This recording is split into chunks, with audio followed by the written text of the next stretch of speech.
Nalazimo se u Botaničkom vrtu.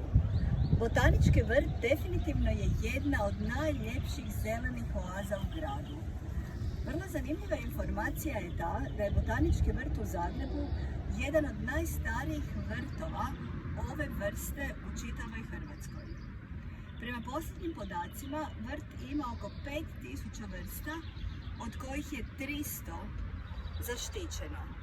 Biljke možemo vidjeti raspoređene prema mjestima od kuda izvorno dolaze, a ove prekrasne šarene boje biljaka milim su za oči za vrijeme proljeća, ali i tijekom cijele godine. Osnivanje Botaničkog vrta u Zagrebu izrekao je 1876. godine tadašnji rektor sveučilišta profesor Spevec, a radovi na uređenju počeli su 1890. godine. Tada je izgrađena vrtlarska kuća, a vrt je opasan drvenom ogradom koja je poslije zamijenjena uresnom željezom. Prvi zemljani radovi počeli su 1891. godine, a prva sadnja 1892. Vrt je izgrađen u takozvanom pejzažnom stilu sa slobodnim skupinama drveća i krivudavim stazama, a samo je cvjetni parter strogo simetričnih crta.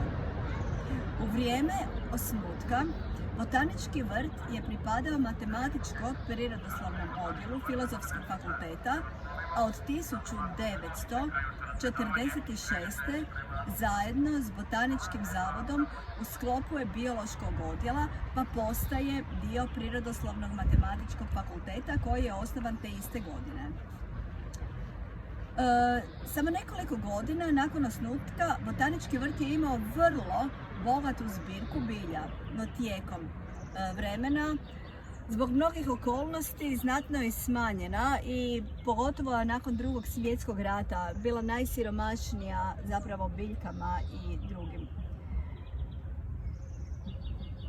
U posljednjih nekoliko godina, zahvaljujući velikodušnim donacijama grada Zagreba, vrt se sve više obnavlja i uređuje.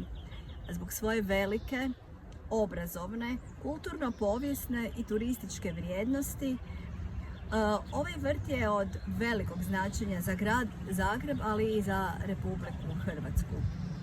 Botanički vrt je ujedno i zakonom zaštićen kao spomenik prirode i kulture, odnosno spomenik vrtne arhitekture. Pronađite vrijeme i dođite u ovu zelenu oazu, uživajte u svijetu predivnih prirodnih čuda u samom srcu Zagreba.